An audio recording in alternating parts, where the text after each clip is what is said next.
The following is a presentation of the IH Sports Network.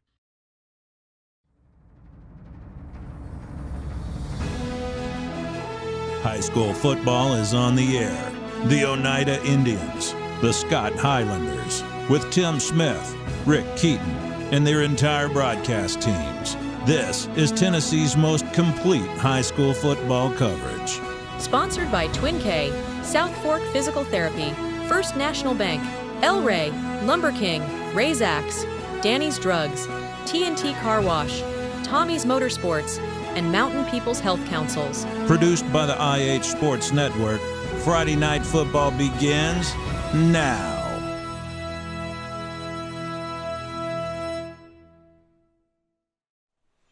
Good Monday evening, everyone, and welcome to the Roundtable on the IH Sports Network. We are live from the C. Michael Lace Technology Center in Ellenwood, alongside the voice of the Oneida Indians, Tim Smith, and the voice of the Scott Highlanders, Rick Keaton. I'm Ben Garrett. Thank you for joining us tonight as we kind of wrap up football season, close out the first half of the season of this show, the Roundtable, because with football over and the transition to basketball, we're all old men.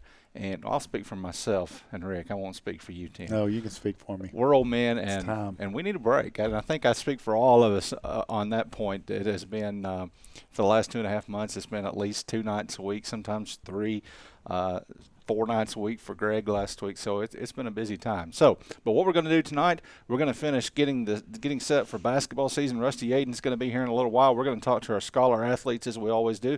We're going to talk to our players in the game and our linemen of the game as well. And as I said, we wrapped up football season on Friday night. And Tim, I'll start on your side of the table. Oneida actually had a Thursday night game, Halloween night game. Knew it was going to be tough against Bledsoe County. We talked about that last Monday night, and it was. Bledsoe County, just a physical football team, and they came out and really took control of that game from the start. They did. They kind of a signature move. They stay in that huddle and sprint to the they line. break it and sprint to the line, so you really don't have time to make defensive adjustments. Your quarterback, whoever that may be on defense that's trying to set everybody up, you've just got a split second to look and make adjustments there. And they do what they do very well. They have big linemen that create holes. They don't run a lot of misdirection or any tricks, but when they do, they've lulled you to sleep with just regular old football running right at you, and then all of a sudden, they pull a fast one and somebody else has it, or they're throwing a halfback pass or whatever it is, and they're just really well coached. They were really in tune. They were number 4 in the state coming into this one, even though York had defeated them earlier in the year. York is also a top 10 team, but Bledsoe County is ranked higher. I think they're, from watching the two of the teams, the game was played in Jamestown. I think that probably played big into York getting the win in that one. I think they're going to rematch down the road, and that's going to be something that's going to be really worth watching. Bledsoe County's not a team that can get behind and try to come back. They're not really built for that, but they took that first quarter drive, and I think it was just a little over 3 minutes, and they were down the field and they had scored.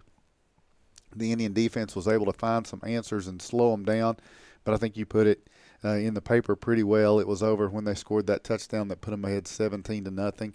And Oneida's offense was having trouble with consistent movement. I mean, they were able to get some big plays, but they weren't able to string them together and get a lot of first downs. And then sometimes it was penalties that was causing the problems for the Indian offense, which we've seen throughout the year. So Oneida eventually succumbs to a powerful Bledsoe County team that's going to go on and probably win a lot of games in the playoffs.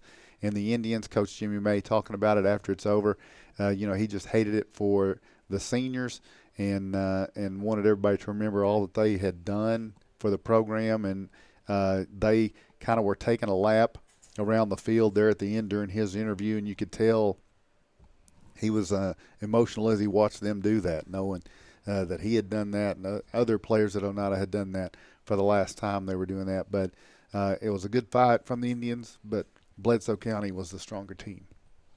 And meanwhile, Scott High played us on Friday night, and Austin East. It was kind of the same situation as Oneida. You knew that if you won, there was a chance you could get into the playoffs. It was a little more clear-cut for Scott High because Oneida needed some help. And as it turned out, that help would not have come anyway.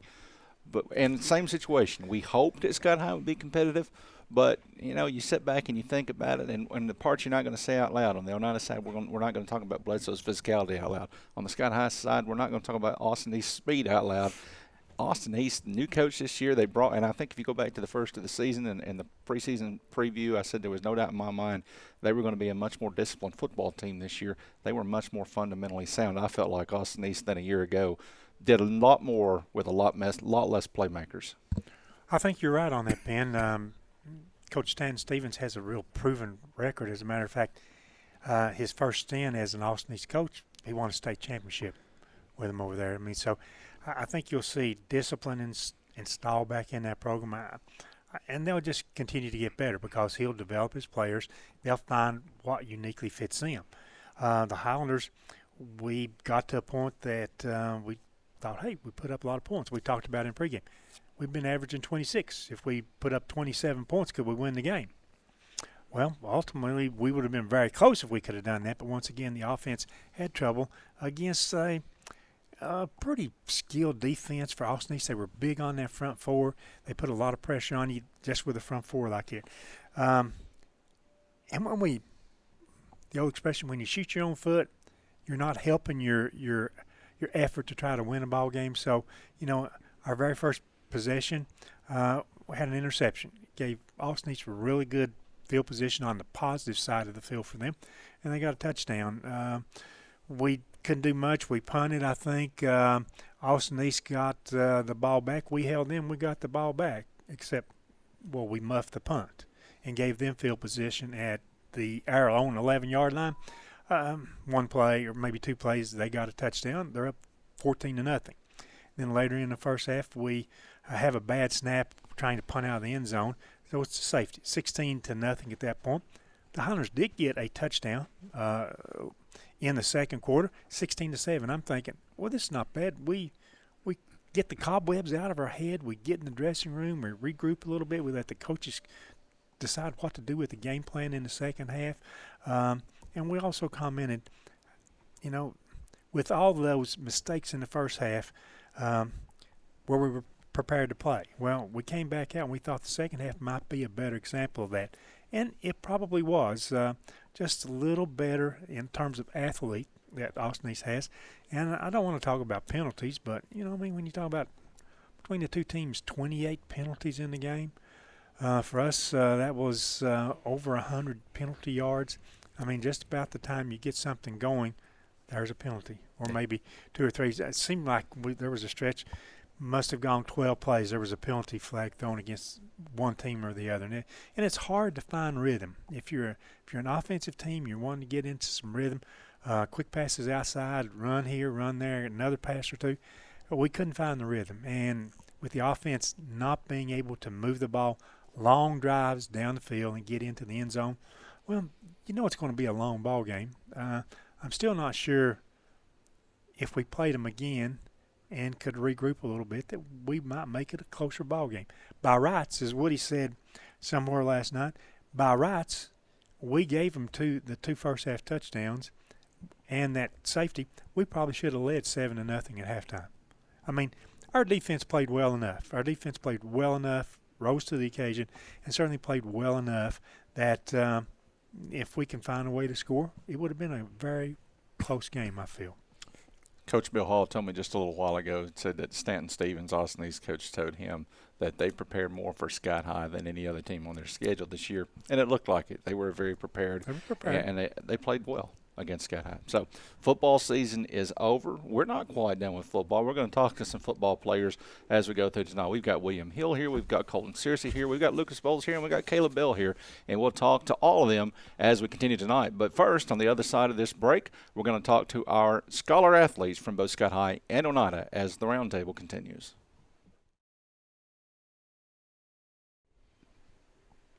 Welcome back to the Roundtable on the IH Sports Network alongside Tim Smith and Rick Keaton. I'm Ben Garrett. As always, we want to thank Little's Drugs and Fountain for sponsoring our opening segment tonight. The best lunch spot, I think, in Huntsville. Hopefully, I think you guys would agree with me on that point. I know Tim would. I would. Rick, we're going to say you're going to agree whether you do or not. My mother likes several of the things they have out there. So we all do. And it's time now to talk to our Stand Scholar athletes from last week, our final Scholar athletes of the football season. And we've got Oneida cheerleader Lexi Buttram. She's a senior and second time on the program this year, I believe. And we've got, for the first time on the program, making her IHSN Roundtable debut, is Scott High senior Abigail Schilke, and she is a member of the Scott High marching band. So to both of you, welcome. Congratulations on your success in the classroom, Tim. All right, and I personally want to thank the STAN program for this because it's great to be able to highlight. And we've seen a lot of students that we've been able to see twice, like you're doing right now. And so we're thankful for that, and some folks that we've met for the first time, like Abigail. So I think it's an important segment, and again, thankful to the STAN program for putting this together. But let's talk a little bit about the football season's come to an end. So does this give you all this extra time, or are you going to use it to study? Well, I still got cheer practice. We got basketball season, but I'll use it to study. Okay. All right. And how are things going right now in the classroom? Still going good, right? It's going good. Okay. And when do they announce top 10 and those type of things? I think it's closer to the end of the year. Oh, it's okay. So maybe not. Or sometime in January, February, somewhere around probably there. Okay. So if you're in the running to give a speech, have you been thinking about that? You don't think you're going to be? No. So, well, since you feel like you're not going to be, what would be the subject of your speech if you were going to give a speech to your fellow classmates? What's a subject you'd like to approach with them and say, here are my thoughts on this. This is important. I would just say to work hard. I just feel like, I don't know. Okay. What about and you're giving a speech right now? What about to those that are coming behind you? What has been the thing maybe that you avoided doing that made you a better student, or something that you did choose to do that made you a better student besides just studying? Is there any one thing you can put your finger on there? I just surround yourself with the right people. Okay. All right. That's a great suggestion. They say your friends are your futures, the quote a lot of people put in there. So tell me this, is there one subject that you feel like is more of a struggle than the other subjects? Math. So, and is there any particular kind of, do you like algebra, geometry? Is there one that's down your alley? No. Okay. No math is down my alley. So have you decided what you're going to do next year, what you're going to major in? Well, this week it's radiology, but. Okay. Well, I can tell you as a former teacher, it was not a small factor in my looking at education that there wasn't a whole lot of math. As long as I knew enough to know more than my sixth graders, I was going to be okay. So teaching is always a great place to go. If math is not your big strength, I wouldn't do engineering or something like that. But have you decided on a school you want to go to? Not yet. Okay. Are there any potential possibilities? Are you going to use the Tennessee Promise or? No. Right now, I think my top, if I stay in Tennessee, will be ETSU. Okay. If you stay in Tennessee. If you didn't stay in Tennessee, what would be your top?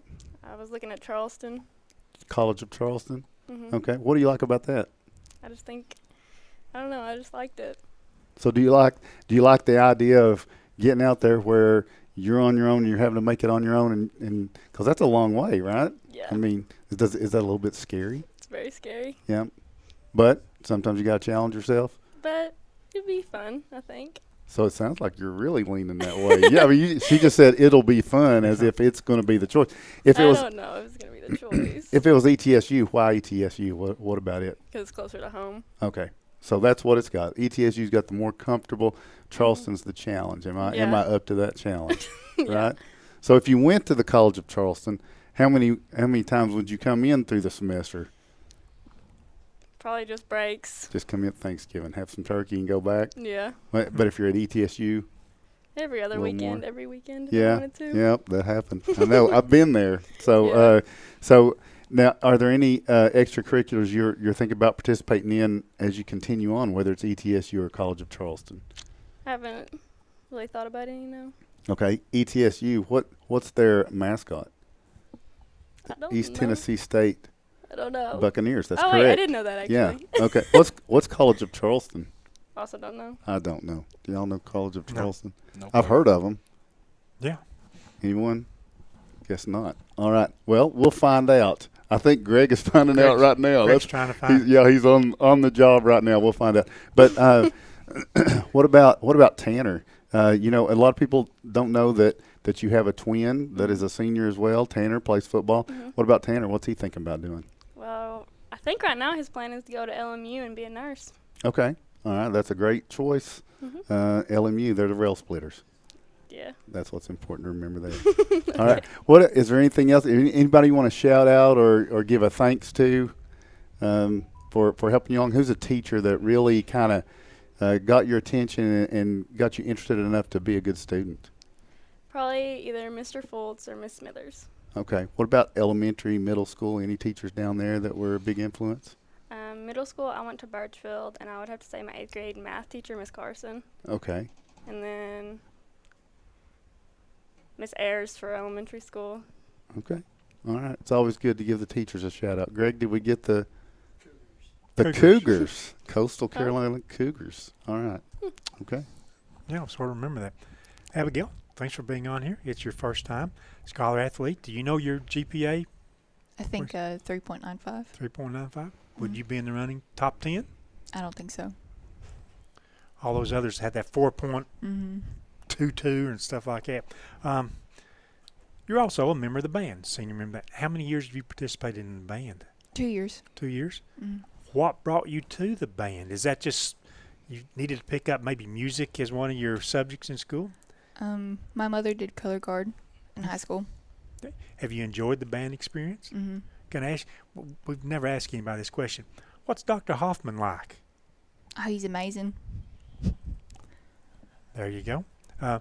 Tim's all East Tennessee trumpet player. I mean, so All-state. All-state.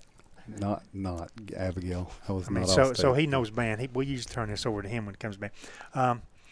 Your future education plans. What do you think? Where do you see yourself going to school at, and to achieve what goal? I think I'm going to go to Tennessee Tech Mm-hmm. to be a criminal psychologist. Ooh. I thought she was going to say criminal justice major, but psychologist is even better. Have you taken some of the prerequisite classes that you think will help you in that course of study? Yeah. So what are some of your favorite classes that you've taken maybe this year or certainly during your high school career? I think pre-cal. Pre-cal. Yeah. Well, you said Tennessee Tech, and you caught me off guard by that psychologist thing right there, because I'm thinking, oh, she's going to be an engineer, because that is they're known to put out tons of engineers out there. So, but you like pre-cal. What teacher would you like to give a big shout out to? Somebody that's helped you, whether it be middle school, somebody that's helped you in high school. It doesn't have to be one, 2 or 3 teachers maybe that have helped you through your high school career. Vicki Jones. And why? I think she supported me through hard times, and it's given me the motivation to stay focused on my schoolwork. How has she motivated you? What method did she use to motivate you? Encouraging words. I think that's pretty much it. Oh, so if I say you're doing a good job tonight, you'll really you'll blossom here. Well, you're doing a good job there. As you've gone through high school, when you started as a freshman, did you think that you would be able to have this 3.99 GPA after 4 years? So you were pretty focused from the start. Mm-hmm. Okay. Has there been a subject that you just did not like and would not take ever again? Geometry. Geometry. Yeah. Amen. I'm with her on that one. Well, funny, I like geometry, but because you're measuring things. I mean, that's the thing about it. Yeah. I mean, so any other subjects that you have enjoyed taking? I don't think so. You're pretty focused, and have you known since you were a freshman that your career path would be in sort of criminal psychology? Yeah, I've always wanted to be in forensics. What helped you make that decision? I used to watch a lot of Bones. Bones. Mm-hmm. Well, there's CSI and there's all kinds of things there. Like, okay. Do you have any brothers or sisters? Yeah. Where are they? Where are you at in the pecking order? I'm the youngest. You're the youngest. Mm-hmm. So have they been encouraging you along to help you? Yeah. Which one, brother, or sister has encouraged you the most? I don't want you to throw one of them under the bus, but just which ones have encouraged you the most? I think Chelsea. She's my color guard coach. Okay. Well, so you sort of got into it because you had somebody that could help coach that was family oriented. Yeah. Okay. I want to ask this question too. I want to ask this about Dr. Hoff. Does he put in as much work with the band as he puts in the weight room? Yeah. Okay, I know he does. I see you guys out there on the field in August over at the baseball field practicing stuff all the time. What instruments do you play? I'm very curious about that. I'm just in color guard. I do flags. Oh, you do flags. Yeah. So you can do that and you don't have to play an instrument. Rick doesn't look at our graphics, does he? Well, I mean, a lot of times people in color guard do play an instrument as well. The reason I say that is because most drum majors, most bands, they have to be able to play an instrument before they can do that, right? Mm-hmm.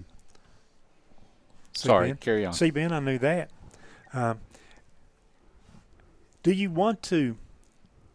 What do you want to do when you get that degree from Tennessee Tech?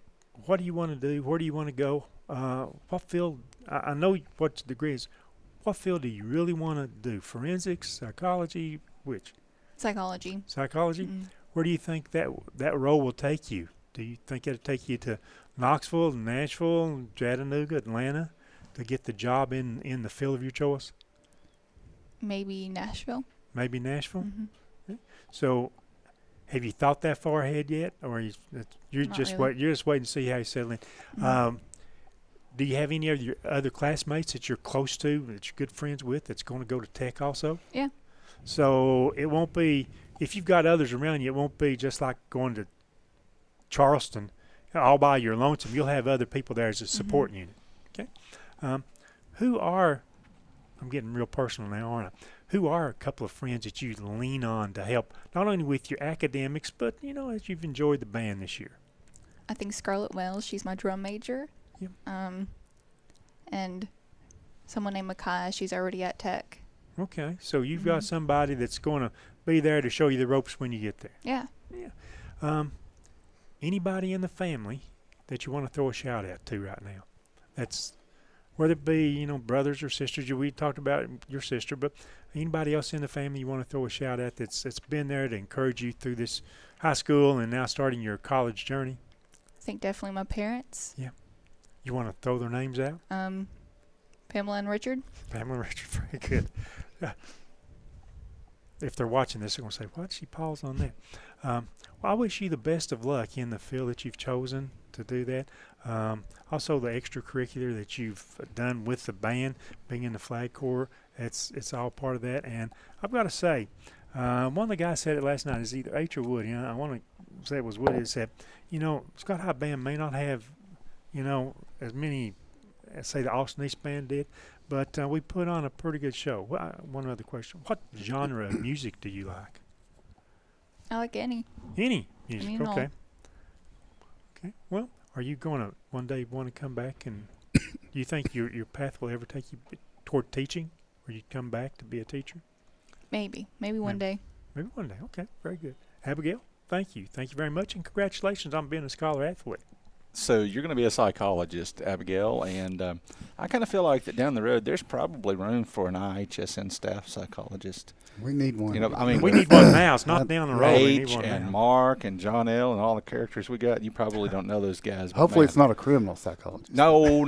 Hopefully not a criminal psychologist. All right. So you guys are both very smart, obviously. And, Abigail, we've had several members of the band. You mentioned Scarlett Wells. As a matter of fact, she was here just last week as our scholar athlete. So I'm not going to ask you, like, are color guard members smarter than the musicians? But I am going to ask you, you're a smart girl now, are you smarter than the Hofster? I think so. Oh, yeah, all right. I think you probably are, too. Well, I was a sixth grade teacher, so that reflects on me. I'm sorry. I failed you. And, Lexi, so you share a house with Tanner and Mikey Buttram and used to be Noah Buttram. Now, he's an old man now. He's a daddy. So, but are you the smartest person in the Buttram household? Mm-mm. Really? So who's smarter? My sister Kylie. Okay. All right. So what about I don't think Gabe Brennan has been our scholar athlete this year, has he? I could be wrong. He has No. He's been. the first one. I think Okay. it was okay. Okay. He says yes. Are you smarter than Gabe Brennan? No. Really? No. Who do you think he gets his intelligence from? Nate. Definitely Nate? Nate is actually like really smart. I don't know. You know what? I have given Nate a lot of grief, okay? Because every time Gabe or you are on here, I find some way to dig at Nate. Nate's a pretty good guy, and he's a pretty smart guy, too. So we'll give Nate his credit. So, all right, Lexi Buttram and Abigail Schilke, thank you both for joining us. Congratulations on your hard work in the classroom. Keep it up. Good luck to you both in your future. We'll take another break. When we return, we're going to flip to Oneida football on the roundtable.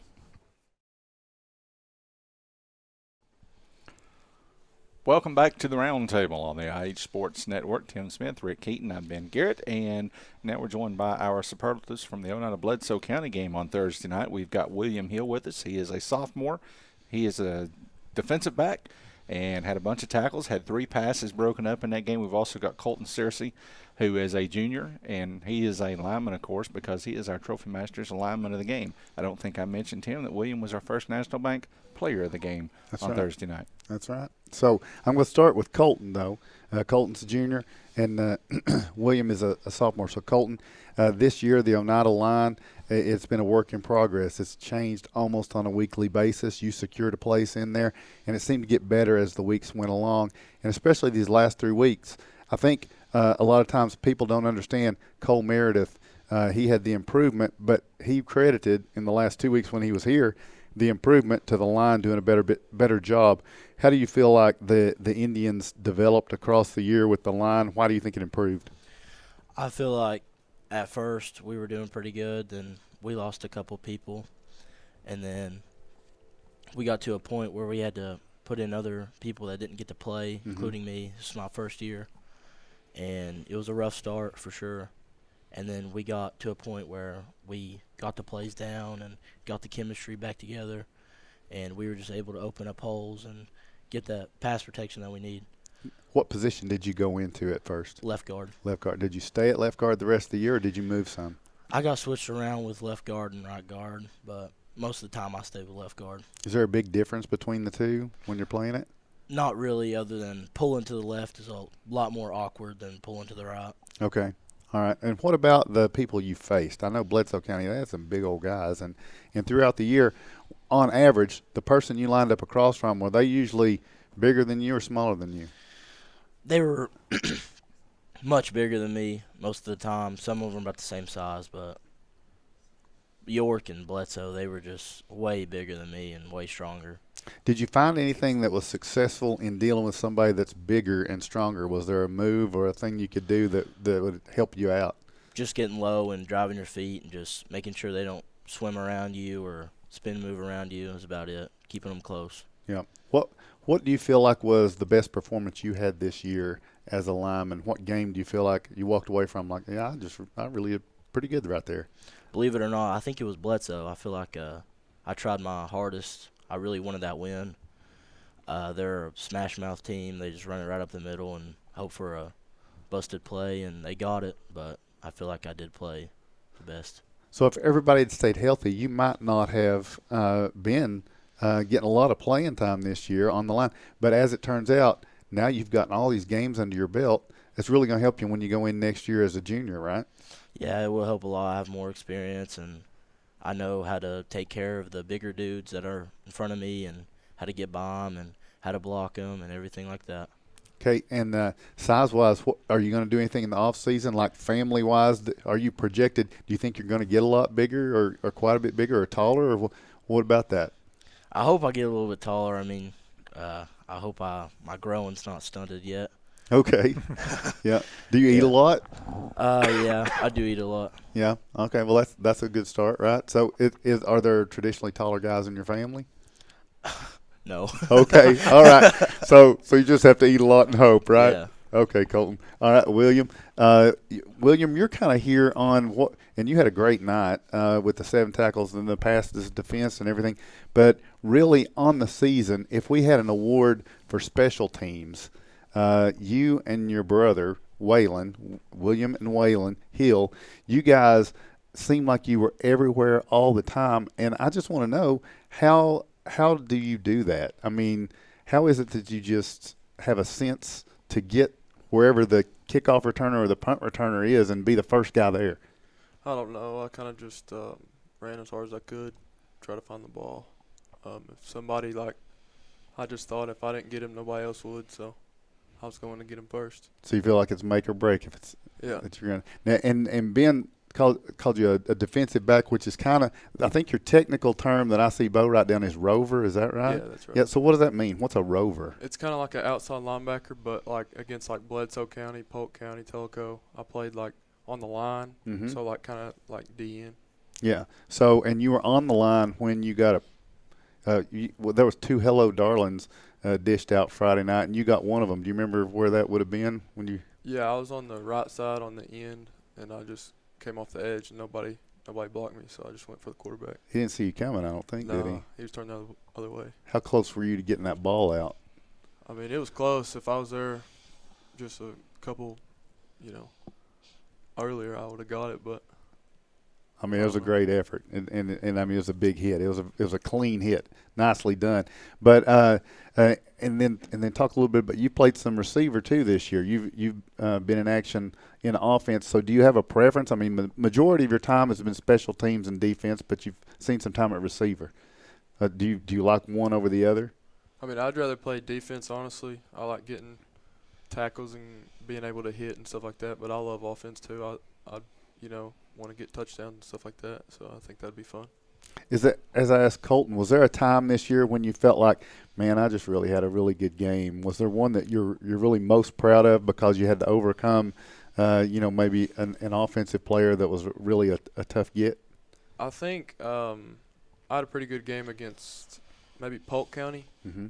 I think I got 100 and something yards in receiving and probably 7 tackles on defense or something like that. I can't hardly remember. But so what I'm hearing is you feel like you should have been here off of the Polk County game and we messed up. No. Hey, that's okay. Go that's ahead all right. and say it. There's a lot of us who would agree with you. Yeah. I mean, there's been you're one of those guys that seems like mostly because of special teams, but I mean just every week we're having this conversation. At the end of the game, it's kind of a scramble. Rick can attest this.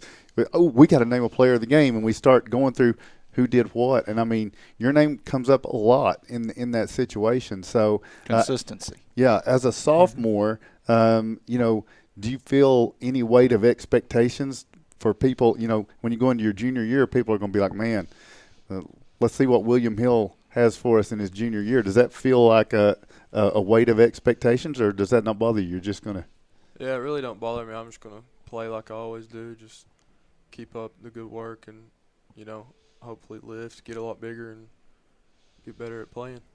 And I asked you if Waylon would be upset the fact that you got on here as a player of the game first. You said he probably just really doesn't care. Yeah, he probably don't.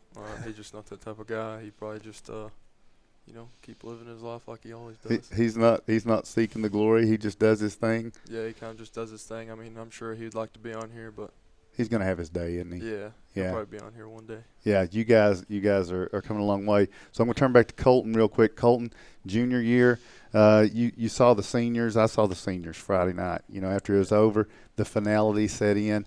I saw those guys take a walk together around the field for that last time. Did that inspire you a little bit to get ready for next year? You got one more year left. What do you think that's going to be like going into a senior year?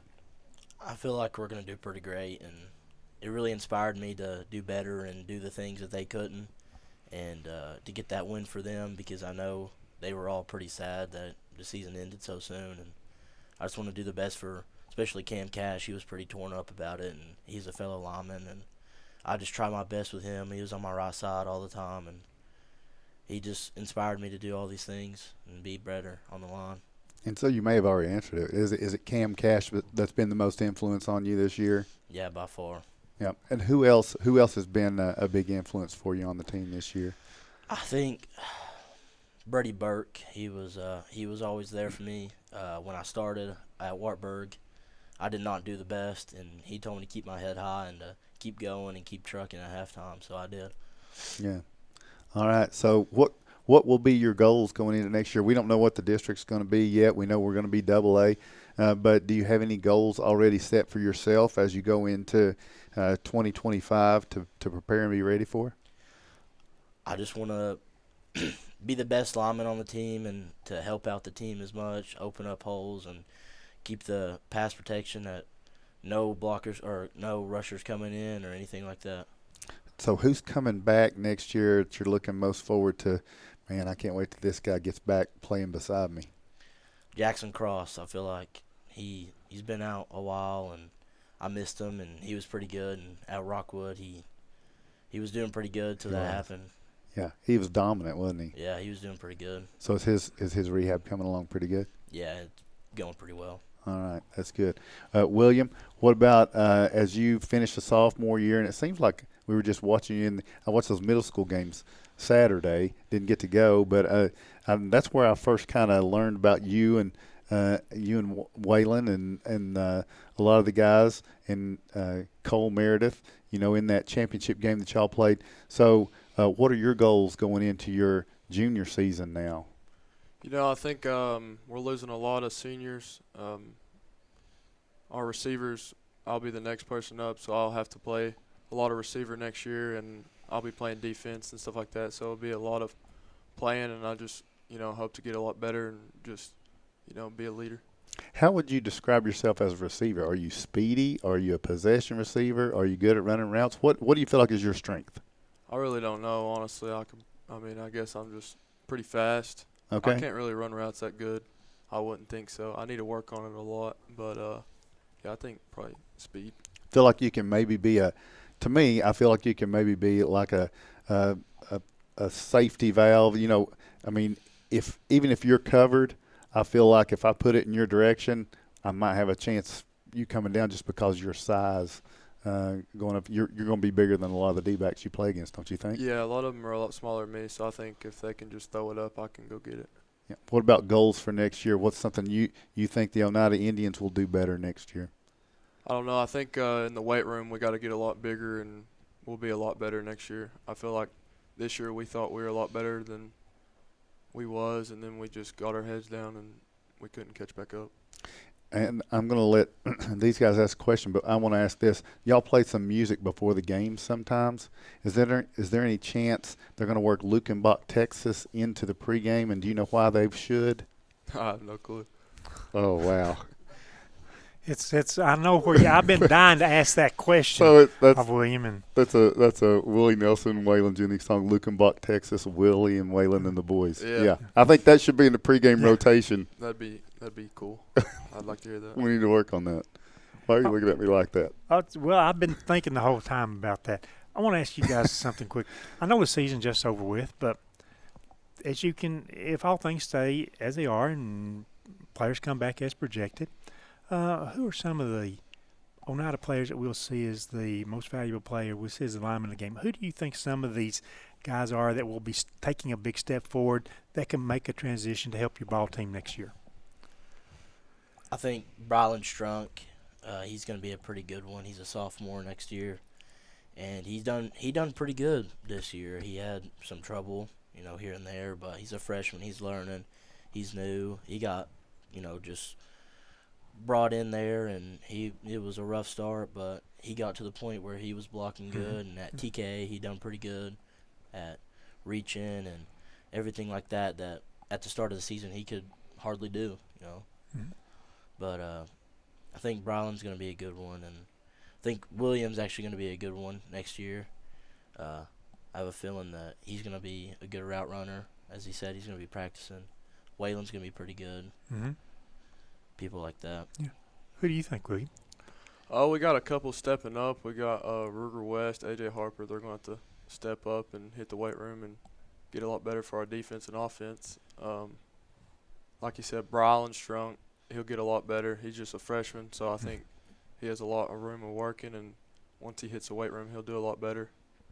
I'm sure there's a lot more. Just off the top of my head. Like I said, I knew it was going to be tough. You're just 3 or 4 days removed from your last game, but it's good to know, who's going to be growing, who's going to be stepping up, and who maybe next year's leaders will be. All right, William Hill, our First National Bank Player of the Game, and Colton Searcy, our Trophy Masters lineman of the game. Congratulations to you guys ending off the season on a good note, a strong note. I know you didn't get the result you wanted, but individually you played well. So congratulations. Good luck in the off season. We look forward to seeing you guys next year. We're going to take another break. When we come back, we'll flip to Scott High football as the roundtable continues. Welcome back to the roundtable on the IH Sports Network. We are live from the C. Michael Lake Technology Center in Hellenwood. Thank you for joining us. Tim, I forgot to mention this when our scholars were here, so I'm going to give you something to think about. I'm going to ask you a trivia question because last week when our scholars were here, we talked about presidential history. Tomorrow is the presidential election. Now, I don't want to get political because we're talking sports, but I do want – here's a trivia question, and you think about this. I'm going to come back to this. I want to know, along the same line as what we were talking about last week, when was the last time, and this is going to tell me how closely you read the Independent Herald, when was the last time Scott County did not vote for a Republican for president? So you think about that, and we'll get your answer at the end of this segment. And in this segment, we've got 2 guys who are repeat customers on the roundtable this year. We've got our First National Bank Player of the Game, and that's senior Lucas Bowles. And we've got our Trophy Masters lineman of the game. He was here as a scholar earlier this year, too, by the way, and that's junior Caleb Bell. Now, first of all, Caleb, the first thing I got to ask you is, do you know why you're here? I still have no clue. My mom said she'd hurt me if I said that. So don't make Stacy Bell hurt you. No, I know why I'm here. I played good. So you did play well. There was definitely people who played good too, other people. So yeah. All right. Well, congratulations to both of you guys. You were all over the field Friday night, and so I got to ask you before Rick takes over here. Now you've had other games where you've really stood out defensively, but Friday night I thought was your best game of the season. Would you agree with that? And why was that? It was just I knew what was on the line, and I just knew I needed to go out there and play hard and just do it for the other seniors on the team and for the coaches. They worked real hard all year. Yeah, there you go. Yeah. Well, it's you were on here before. Was it player of the game also? Yeah. That time? Yeah. And so a lot of that is, all of that is based on the defensive effort and sort of flying around. You had 11 tackles again the other night. Our play of the game from the other night was and you had one of those, I think, later on in the game, was Peyton Griffin. Yeah. Comes flying up early in the game as they were trying to run a sweep to our defensive left. And that sort of set the tone for the defense. I mean, our defense played well enough. If we quit giving the other teams good field position, we played well enough. We forced punts from Austin East, and ourselves got a turnover. I mean, so just tell me your thoughts after the game. It's a senior and the other seniors, and how disappointing was that loss? And don't cry on us, please. But well, it was just I knew I went out there and played my heart out, and I know a lot of the seniors did too. Tyler Adkins, Peyton Griffith. Hunter Lawson was making plays, and I just knew I think we deserved it. The defense stepped up. We knew what we needed to do, and just fell short. So, yeah, I felt like we played our hearts out, and it wasn't enough. So, I want to ask you about the coaching staff. It starts with head coach Billy Hall, and then on down through the staff, and that's only a couple of 2 or 3 guys left over from last year's staff. What has that experience been like? A new staff, first-year head coach and everything. Lucas, tell us about the process and that's gone through the coaching staff and how they have worked with the players this year. Well, I've not played football since my 8th grade year, so I had no idea who those people were. But I noticed the first time I started playing, it was Coach Privet, the defensive coordinator, Billy. They're just caring coaches, and they care for you as not just a player, but as a student and a human being. And I thank them for they taught me everything I know, because I went to that football season not knowing a single thing. I didn't even know what a safety was. And so, I just thank them for teaching me everything, literally teaching me everything I know. So. Yeah. With what you've done in 1 year, it's actually very, very strong. And I wish we'd had you 2 and 3 and 4 years there like that. Sir. Let's turn it over here, Mr. Bell. I think the offensive line has a chance to really grow from, say, this point, which is a pretty decent point this season, and take this, not a small step, but a really huge step next year. What do you think about that? And who's going to be on that offensive line that can move us forward? I think we're all going to get better. We're all going to hit the weight room this year. I think we're all trying our best to think of good ways to stay in shape. Mm-hmm. And I think Jaden Parra, he's a freshman. He's played good all year. I just mentioned him to you. We didn't give him the credit, and I apologize, Jaden. I've got a committee that selects these guys, not me. And I probably should have. But Jaden has done well all year as a freshman. Yeah, I think he's been really committed to the weight room over the year because he's got this gym class, and Billy lets him go down, work out.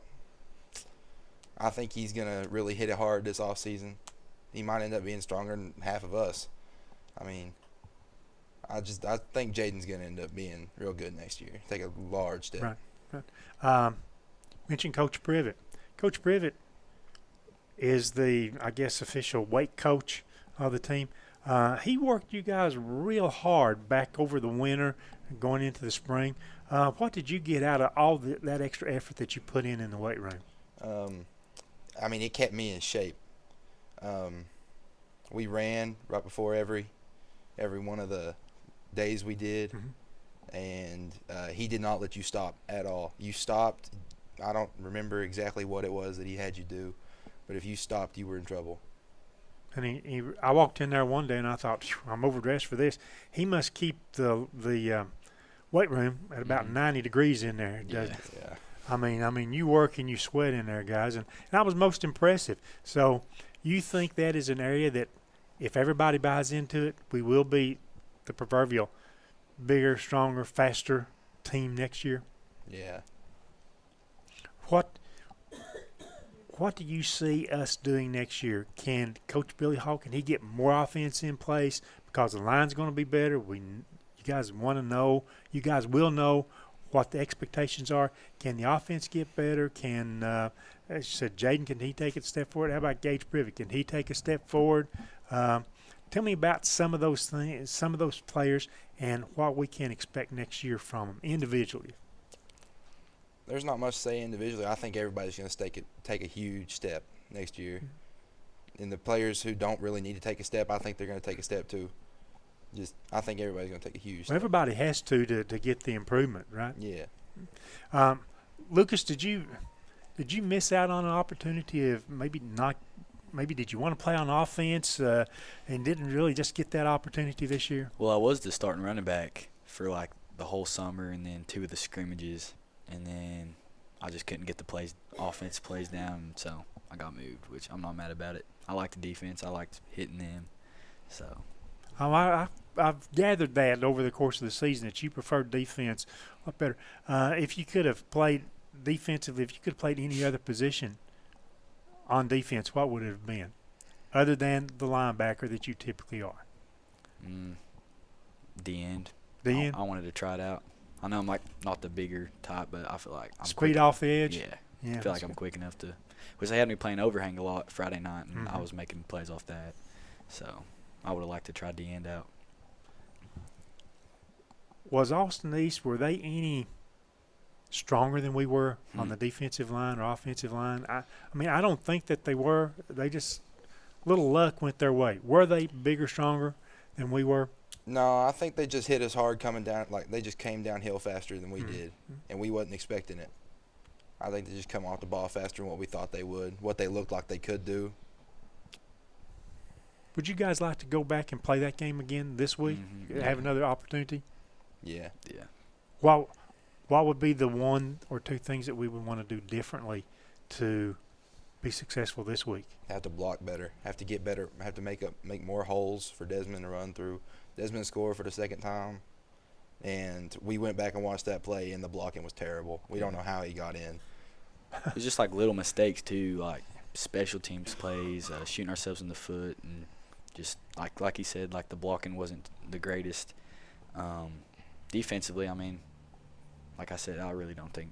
I mean, yeah, we could have done better, but I mean, we made them punt the ball 3 or 4 times. So I feel like defensively we wouldn't really have to change anything, but offensively, block better and yeah. Ask you guys, we've talked about him a lot. Tell me one good thing, each of you, one good thing about Desmond. His work ethic, dude. He's just, you catch him, he's always watching film. He's always sending film to our group chat. Mm-hmm. He knows everybody on the other team's name. Yeah. That's how far he goes into it. Mm-hmm. Wow. For me and him never got along at practice, but he's smart. He might be the smartest kid I've ever played football with, like anything with. He's smart. He's a smart kid. So. And he won't back down from anybody on any other team. Well, he won't back down from his own teammates, let alone other players, will he? No. I asked the Oneida guys just a while ago, who should we expect, and we talked a lot about that, but you won't be there, Lucas, but who should we expect to take these nice big step forwards to help the team be better prepared next year? Who's going to be the dudes? Gage Privet on offense. Towards the end of the season, he started getting more comfortable. Started having better games. So hopefully he just stays at it. He told me today he was going to start working out more and trying to, get more shape. And then, Desmond he needs to keep doing his thing and just keep the defense in check. And Caleb and them just keep doing their thing, working out, getting bigger, getting stronger. So I think we have a lot of pieces returning next year, right? I mean, of the 12 seniors we had, maybe half of those were starting on one side of the ball. So we have a lot of guys coming back for next season. Anybody you want to give a shout out to? And before we do that, I want to mention that Gage had 2 very impressive runs the other night. I mean, just lowered his shoulder pads, went like a bull in a china shop downhill. And I want to give some credit to him. So, who do you think is somebody that we'll maybe have in these seats next year? I think Jesse Jeffers, he's our freshman middle linebacker. He played a lot of running back against a couple of teams. I don't remember which one they were. But he's smart. Jaden's smart. I think Keegan, if he could step back up on defense, he can end up in here. Well, I thought Keegan, just throw names out. I thought Keegan had a pretty good back half of the season because he was the guy going out doing man-to-man on the other team's best receiver most nights. And I thought he played a real respectable second half of the season and really took that challenge as a defensive back, and I can shut these guys down. And he comes back, right? Yeah. Is there anybody that you guys want to give a shout-out to? Mom, dad, brother, sister? Darryl Bowles back there. Darryl's back there. Yeah. Shout out to him. Micah, my brother. He pushed me hard. Coaches, Coach Privet, Coach Mason Owens. I'll give my mom a shout-out too. My mom, and that's it for me. Okay. My dad, he's always pushing me. There's times I'll come home and I'll be like, dude, this guy's so much bigger than I am. I don't think I'm going to be able to handle him, especially that dude from Alcoa that knows. Mm-hmm. He's like, what do you mean you don't think you can handle him? You're stronger than he is. And then John Hayden, he doesn't know much about the offensive line. He's our offensive line coach, but he comes out there every day, and it's his favorite part of his day. And he pushes us to the best, and I think he's been studying up on offensive line stuff too to teach us. If there's anybody that's watched more film of all kinds of teams and stuff than John Hayden, I don't know who it would be. Yeah. My last question for you, Lucas. Lucas Bowles, Micah Bowles. We know between Micah and Darryl who the fastest was. It was Darryl. You and Micah, who's got it in a 50-yard sprint? Me. Okay. I think I'm faster than him. Okay. All right. So Lucas Bowles, our first National Bank Player of the Game, and Caleb Bell, our Trophy Masters lineman of the game. Congratulations to both of you guys on a nice weekend. And like I told you, Oneida guys, I know the season didn't end the way that you wanted. I know your career didn't end the way that you wanted. but you went out on a good note, and especially, and I didn't realize that this was your first year back. So that's very impressive. Both you guys impressive seasons. And Caleb, we look forward to seeing you next year. So let's take one more break. When we return, our final segment of the roundtable, we'll be joined by Scott High basketball coach Rusty Yaten.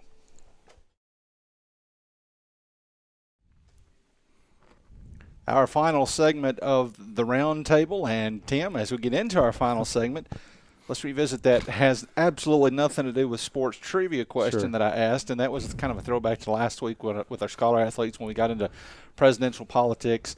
And when was the last time that Scott Countyans did not vote for a Republican in the presidential race? So it's like a Scholars Bowl question. It is. But let me ask you this. If I get it right, what is my prize? We'll think about that. I've thought about it. If you get it right, I will buy you lunch tomorrow. No. If I get it right, we see that race with you and Daryl on the turf, okay? I've got a broken ankle. I can't race If I get Daryl. it, yes or no? If I get it right, no. You're racing Daryl. No, Daryl would put me to shame. I can talk about it, but I can't. No, I can't put my money where my mouth is. I'm guessing. It's a guess. I don't know for sure, but I'm going to say 80 years ago in the heat of World War II that Franklin Delano Roosevelt carried Scott County in 1944. So I will tell you, I'll race Daryl if you're right. I guess I'm wrong. You're not right. So Scott, that was close. Scott County came very close to voting for FDR for the first. He would have been the first presidential candidate from the Democratic Party that Scott County had voted for since 1856.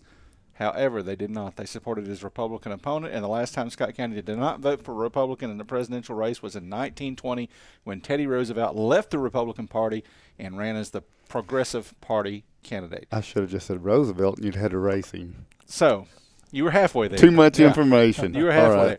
Okay, let's listen to Rusty. It's going to be much more interesting. If you read the Independent Herald, you would have known this. Rusty Yaten. Last week we talked to Oneida coaches Jacob King and Marv West. Tonight Rusty pulls double duty because for some I don't know. So I asked Rusty. He still can't explain it. So. I asked Rusty when I heard the news. I called him up and I said, "So are you glutton for punishment? Are you trying to get divorced? I mean, why? Why would you?" And so now that you're into practice, I want to revisit that question. Why would you? Well, the team was in a spot there. Jake got the job. There. I guess it's mid-July. I guess, I was asked that day, which one I enjoy coaching more, and I said, really, I've enjoyed my time coaching either. And that kind of developed into all of a sudden, would you be interested in doing both? And I kind of said, wait, try to go through the process, see what you can find, whatever. If you need to come back and talk to me, I'll talk to you about it. And it worked around, and then I hated to say no when they asked. So let me ask you this. You haven't had an official practice yet, but you've been today. In the gym playing. Okay, so today was first official day, practice. Yeah. With that first official practice out of the day, and you've been at school since probably 7 o'clock this morning or whenever. Any doubt, any regrets so far? No. I mean, it's going to be trying. I mean, there's no about it. Girls went first today, and I had them going 3:30 to 5:15, and I found myself, they're done. I'm starting to walk. Hey, let's call it a day, and then. Hey, we got another hour and 45 minutes here. so it's going to be exhausting. It is, but I'm excited. Each team you coach, I mean, different challenges, different things you can do, and so I'm looking forward to it. I feel like I've got real good help, and that's essential, very essential to try to pull this off, and pull it off the right way. Let me say it the right way. Y'all know me. I'm competitive. I don't want to do a halfway job. I want 100% both teams, and that's what they're going to get. And I'm excited about it. So I know Rick's got questions, and Tim's probably got questions as well. But let's start off like we did last week with Marv and with Jake, and just kind of run through your rosters. Now, you've been the boys coach for the past couple of years, and you're brand new to the girls. So let's start with the boys. You lost 3 seniors last year. 2 of them were starters. They're Toby Garrett and Sky Babb. But a whole lot of kids coming back. Now, they're all juniors. You don't have any seniors this year at all unless you've got someone new who's a senior. The foreign exchange student, Tomas Abraham, he came in. He'll be our lone senior for this year. So talk about your team, how you feel the gaps left by graduation, and who's going to be in your rotation this year. Well, Sky was the leading scorer for us. I think he averaged, might have been 14 and a half. So, we've got to replace that. and he did some extra ball handling, whatever. And not just saying it because your son, but I've said this to everybody that ever asked about it. Toby, to me, was always under the radar. I mean, he done so many different things for us. He would help with ball handling. I think he was the third scorer, averaging double figures. He's maybe the leading rebounder, second or third assist. That's all stuff that's under the radar sometimes because maybe it's not the leading point person, but you put all them things together and he's top 2, whatever, and everything. That's not an easy replacement, and it's not going to be. So we're going to miss them, what them two brought, especially a lot. You're right. We've got a lot of experience coming back. I don't have to spend as much time with them, like with the girls right now. We're starting ground zero, putting things in, trying to crash course, as much as we can before 2 weeks is up here. Boys, they kind of know what we're trying to do already. Had the summer with them. The thing I always say about the boys, it's going to come down if we want to defend. And if they're watching right now, they're going to probably think, oh, Lord, here goes Coach Aiden again. We can score the ball okay. I felt like we scored it okay this summer. It's just a matter if we want to defend for 4 quarters. And that will be determining – that will go a long way into determining how we do this year. Not to throw the players under the team, you told us that Friday night. If we can play defense – we have a chance to be very successful. I think so. I really do. And it's not, you can't just say, hey, we're going to go defend, and you do it for about 4 possessions and you're done. You've got to do it the whole ball game. And I guess I'm challenging the boys right now. They hear me say it to them in person all the time. They're hearing it on TV now. I'm challenging you all to play defense for a whole ball game. And we'll see what happens. So among this year's juniors, you've got Dwight Lloyd was a starter last year, obviously. Isaiah Washington was a starter last year running the point for you. Landon Goodman was a starter last year, and you've also got a transfer as well who I think is a junior. And so talk about the role that those guys will play. I think we're pretty settled on 4 spots starting. That's Isaiah White, Goody, and Jagan Morgan, our transfer coming in. That 5th spot, I think it maybe depends on what we're trying to get the game started with, because each guy brings a little different things. I feel like we can go about 8 guys, and not drop off. So that other spot may rotate around, but I feel like 8 to 9 guys will get significant time. Talk about the rest of those guys. The guys not starting. Yeah. Tucker Slavin, Landon Washam. They're both guards that could start. You've got Jacob Lau, who I love his motor. He's relentless on offensive rebounding. Plays really hard. Brendan Brummett, he's looked really good in preseason. Hopefully, knock on wood, kid stays healthy for us. I think he can play guard or forward some, so I think he'll give us minutes either way. Logan Phillips. Logan Phillips is a junior also, part of that huge junior class. I feel like he's came and developed really good since his freshman year, and I think he can give us some time off the bench. All right. And all those got some playing time as you went through last year's season. Logan didn't really get varsity time. Last year, not much.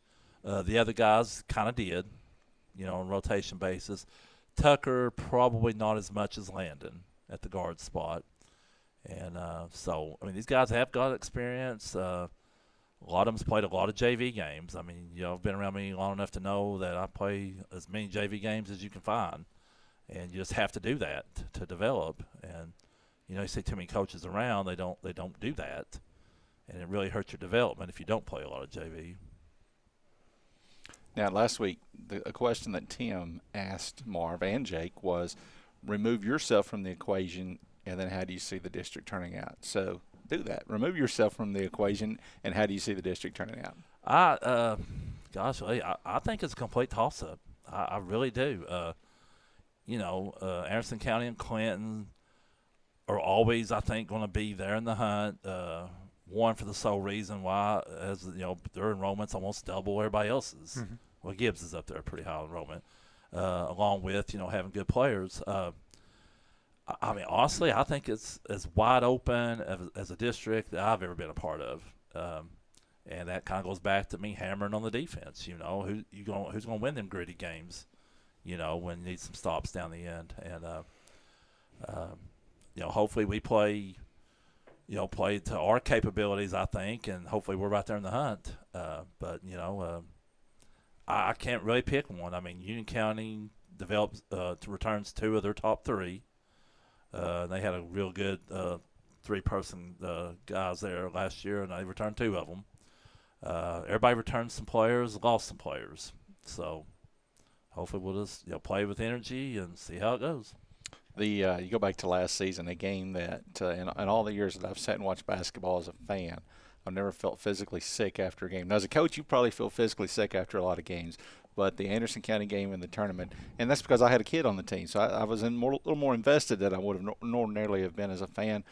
You guys were so close. And then, of course, that started a tailspin at the end of the season. You got beat in another heartbreaker against Union County, and then you had to go to Fulton, which was what it was. They were almost invincible last year. But going back to that Anderson County game, because it had been a long time since Scott High had been in a district championship game, and you guys were so close. You're up 16, I think it was, in the third quarter. Is that something you use to motivate your team as you've gone through the offseason? Honestly, I've not brought it up. Like I said, I don't know that that 48-hour stretch there, those 2 games, the semifinal game and then the third-place game. All my years of coaching, I don't think I've ever been part of back-to-back gut-wrenching losses like that. I mean, it took everything out of me, and I wasn't even playing. I'm not going to go into specifics, certain things that happened in the semifinal game, but, it all boils down to we let a big lead get away. And, hopefully, without me saying it, the boys will take that to heart and, use that as maybe some motivation. But again, that 48 hours there was just I mean, it was tough. I mean, it was mentally tough. Because, you lose that Anderson County game the way that game finished out. And then the Union County game, we just make a few foul shots, and it's over. We don't, and they bust a 3 at the buzzer, more or less. Then we had to try to score against 6 guys, but, that's a different story.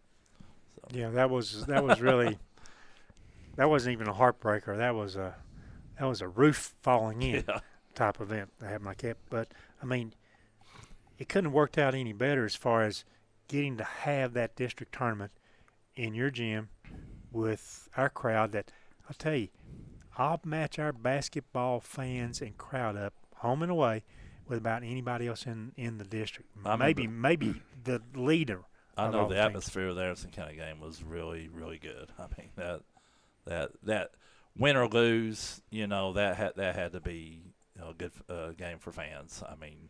Obviously, we wanted to win, but if it was just a neutral party, that had to be one of the best games I've been a part of, as far as excitement and things like that. So, as the coach, girls and boys coach, how much of a challenge was putting together a schedule this year?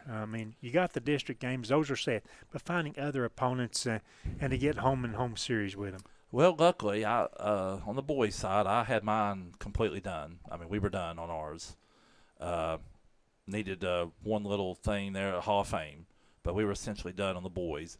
The girls was a little short in the Hall of Fame week, so I think we had to put all the Hall of Fame together that week. But for the most part, Coach Wright had it done on the girls. I had it done on the boys, so really, wasn't a whole lot of work. There is an overlap there. He had a Thanksgiving tournament at Oliver Springs, and we had a Thanksgiving tournament at Claiborne County. So on Tuesday night of that week, I think that's right, we all overlap. Girls are at Oliver Springs, boys are at Claiborne County.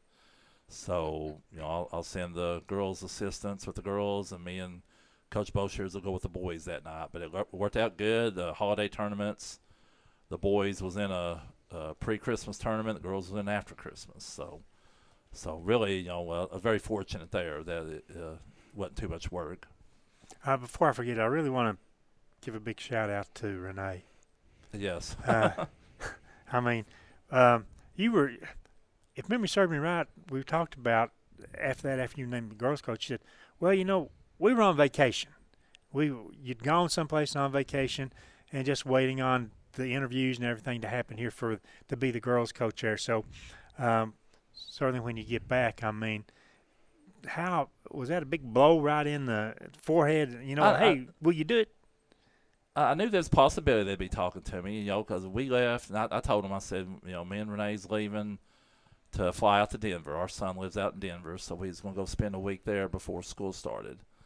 So I knew there might be a chance, they'd be calling. So honestly, I didn't know what was going on. It was kind of quiet for a while, and then just one of the days in service there, when we got back, they called me up to the office. So I kind of had an idea of what was getting ready to happen when they called me up there. So, but it's kind of prepared for it just in case. I mentioned to Renee. I said, how do you feel, about possibly doing both? The time it's going to be, and she was very supportive. She's been very supportive of me all through the years. It's not. I think I've said this on here before. It's not.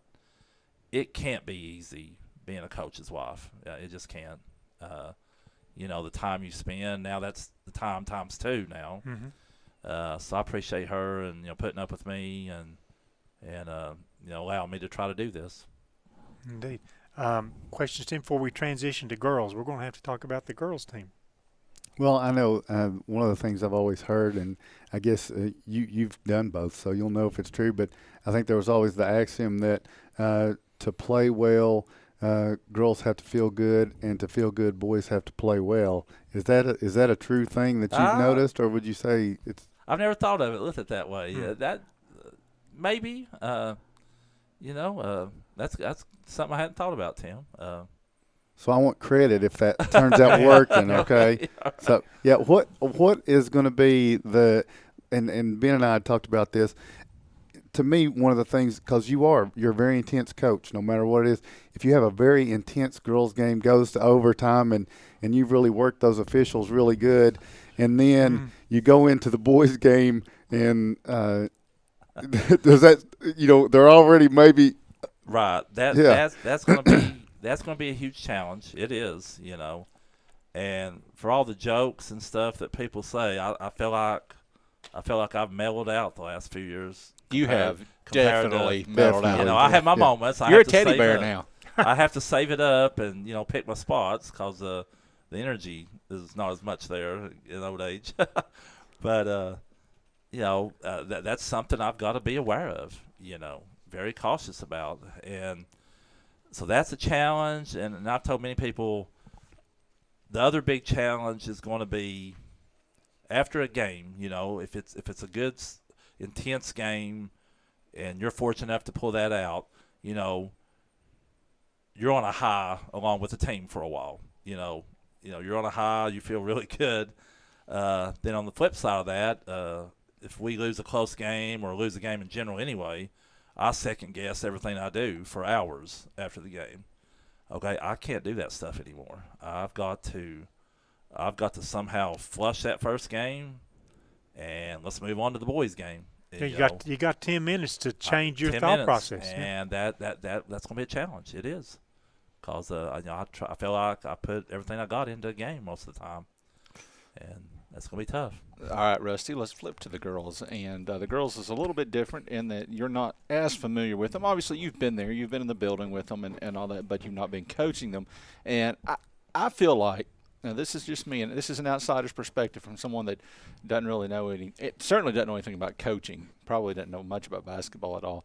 But to me, as I look at your team that you've got coming back, I see a team that if it's got a weakness, it might be depth, but it looks like a team that if at every level you've got some pieces, some good pieces to work with. How close is that assessment to being correct? I think that's very accurate. We're trying to get to 7 or 8 in our rotation. Whether we get there, that depends on a couple of these girls. They've got to consistently bring it. Some of them, they need to bring it a little bit more. But we need to get to 7 or 8 because we're going to try to play the style I played at Sunbright. and that's just a full court. Let's get after it for 4 quarters, the whole game. And then you can't do that with 5 players. You can't do that with 6. You've got to have 7 or 8 to do that. But we do have good pieces. Brittany's played a lot of basketball. Connor got through the year last year. She had a lot of injuries early in her career. She's able to get through the last year. Then we had a transfer come in, an 8th grader to come in from whatever. I think she's going to immediately help us. Addie Rogers. Callie Strunk played considerable minutes last year. Carly Branscombe. So each of those 5 have experience. Okay, we have got to develop about 3 more. All right, and there's some in the mix. But I really want to play this style. I feel like this style will help the girls. I was looking back through some things. I think they've averaged in the low to mid 40s the last 3-4 seasons. I know. I didn't look back too far after that. We've got to find a way to get that up there. Okay, it's hard to win consistently, scoring in the low to mid 40s. So hopefully we can get that pushed up. Playing this style will maybe get some more easy baskets. So we'll see. But we do have pieces, and I think we're gonna play with a lot of energy. Okay, I think it's gonna be fun to watch us. Okay, for the first month or month and a half, it might not be great all the time because I've not had the summer with them. So that's one thing I've always said about summer ball. It's invaluable. You cannot put a price tag, so to speak, on it of how much that means, leading into the next year. So our summer games is going to be the first month of the year. And so for folks at home who are Sky High fans who maybe aren't familiar with Rusty Aiden from the Sunbright days, and I feel like most people are, at least a little bit, but and you played Sky High a couple of times when you were at Sunbright, but it is fun to watch, and it's just if you get to do it the way you want to do it, it's going to be 4 quarters of just almost relentless pressing the ball and just blue collar gritty basketball. That's what we're trying to do, and and you've got to have energy first and foremost to play like that. You've got to have energy, and you're not going to make every shot. You're not going to do everything correct all the time, but if you're playing energy, we're not letting that opponent rest. And that's why I feel like if we can get to a good rotation of 7 or 8, I don't know that anybody in the district can go deeper than that what I remember last year on the girls' side. So hopefully it plans out. But I really do. Like you said, I really think fans will love this style, and they'll really enjoy watching the girls play. Do you think, Jimmy, that you'll have to stay on the girls as much about we got to play defense as you maybe will the boys? I think we've got that established very quickly, what I expect out of them on the girls' side. Okay. I just preseason conditioning and stuff, I've hammered that home, and some of our open gyms, I just say, all right, girls, go at it. You better play hard. Right now, it's harder getting the boys to be committed, believe it or not. And I've been with them 3 years now. Mm-hmm. So very interesting. So as we talk about some of your individual players, is it safe to say that Brittany Morrow is one of the front runners for the district MVP award? I think so. Brittany can do a lot. I think she's a great passer. I think in this style, I think you'll see her numbers go up. Honestly, you don't see this very often in the girls. You don't see it often really in any high school game. With how we're going to play and the way she plays, I think you can possibly be looking at some triple doubles with her. In our style of play, I do, because she rebounds it well, she scores, and she passes it well. Mm-hmm. So, I wouldn't be surprised if you see that. Connor, I love Connor shooting the trailer 3. She post player inside, but the way we push it up, she's good at coming on that trailer, shooting that trailer 3 for us. So, and I said it all last year. I think she's really good in that 15-foot area like that. You get her the ball, and she can get a clear shot off. She can make a lot of shots there. Here's the thing. I've been trying to talk to the girls about this is if you're not careful when you play this style, when you're pushing, shots are going in or whatever, everybody's happy, everybody's looks good. When you go cold, You know, when you don't score for 5 or 6 possessions, we have got to get the ball pounded inside, okay, to our bigs. Because if you're not careful, you see this at every level, people play this style, and you'll see teams go on droughts for 5 minutes because they just cannot make an outside shot or whatever if they don't get the layups. When that happens, we have got to get the ball inside. With Connor and Addie, I think I got a good high-low combination. And, all it takes sometimes is see the ball go through the rim. Get you easy bucket, get to the foul line, get a foul shot to go in. That kind of frees everybody up, and here we go again. So that, not having the summer with them, that's going to be a challenge playing this way, okay? Sometimes we have to set up. We have to set up and let's get that ball inside. So I got to ask you, when you brought in Addie Rogers as a transfer, and she's got so much height and it's got so much potential to help you on the post, could you not work out some kind of a package deal with her brother Garrett? Well, it would have been nice. Garrett was at Sky High, years ago. He was. And he didn't play before he went to Sunbright and became an all-district player down there. So, but that'd been nice to have them both. So you mentioned the 5 or 6 that are right now the pieces that you're going to rely on, which is in addition to the Rogers girl, the ones that played last year. Any of those others that you're trying to develop that are in the mix that you want to talk about? Well, I think we're pretty solid on our starting lineup on the girls' side. If nothing will happen, that's Brittany, Connor, Addie Rogers, Callie Strunk, and Carly Branscombe. I feel like that's our 5.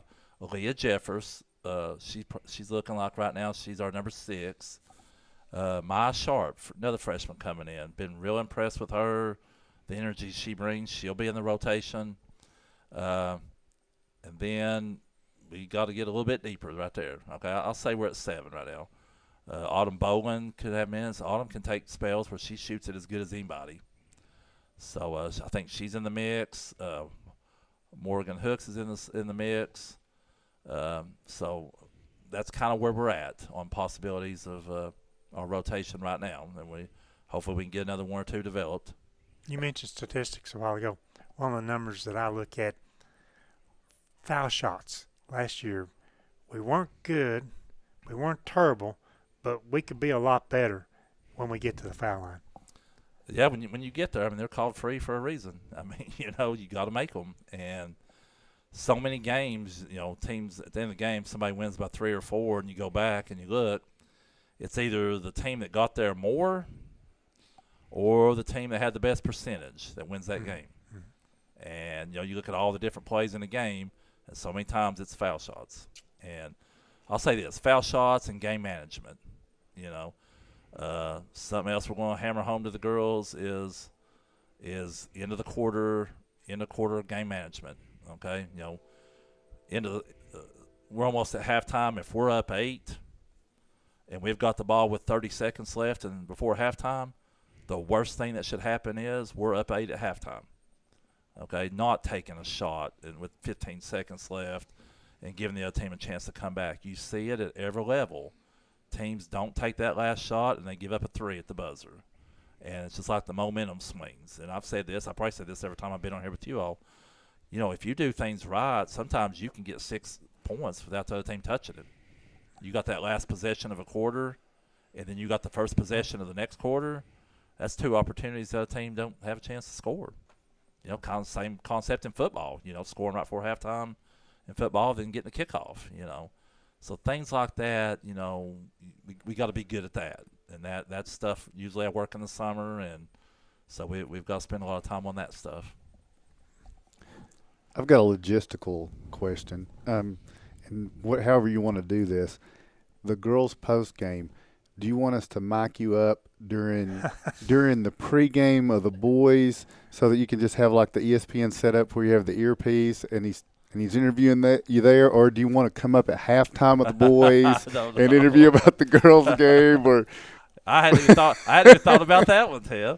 I've not thought about bus procedures yet. I've got a lot of stuff to think about in the next 2 weeks. So I think one thing that's going to happen is Stevie Yaden is going to have to make her post-game interview debut. She may have to. I think she's going to have to. And Derek Boshears may have to make his. Well, by the end of the boys' game, you'll be good. Not that we don't want to hear from Derek, but you'll be good by the end of the boys' game. Yeah. There was good points, Tim. Hadn't even thought about those. Stevie's watching this right now. She's probably cringing. because she don't like to even do a whole lot in the JV games, talking wise. So we talked about, you said you mellowed out, and that's a very good point. And I tell everybody, Rusty Aiden is a teddy bear. He has mellowed out so much, and you have. We've talked about the. Okay, I won't say we. I'm not going to tell you, but I have asked this question, or maybe I've been asked this question. Do we know if a coach? I'm just speaking hypothetically, okay? If a coach gets ejected in a girls' game, so if you get ejected, it's a 2-game suspension. If you get ejected in the girls' game, do you get to wait to the next girls' game to serve your suspension, or are you ejected in the boys' game as well? I also don't know the answer to that one either. Not that that's going to happen. That was just totally I don't think you've ever been ejected I've never been in your entire career. I've never been tossed. Just to clarify, I'm just kidding. Technicals, but I've been able to shut up and sit there. Then. Well, you haven't. So in 3 years at Scott High, 2 years at Scott High, how many technicals? One, maybe. If you've had one, I don't know that you've had any. No, I've had a few. There've been a couple. A few. I've got on. I mean, not many, but I've probably on one hand. I can remember 2 of them I got on purpose. Just trying to fire the team up or change momentum. Sometimes, I can remember way back when I was at Oneida, Tim. I don't know if you remember this. If y'all was doing the game, we're down at Cofield, and they just jumped all over us. I mean, it was like 22-2. I called 2 timeouts. Got a technical, and still couldn't kill that run for a while.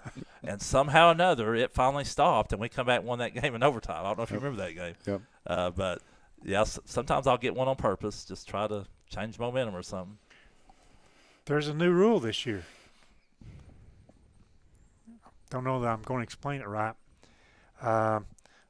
The referee can determine if the player trying to take the flop charge inside, that he gets a warning, correct?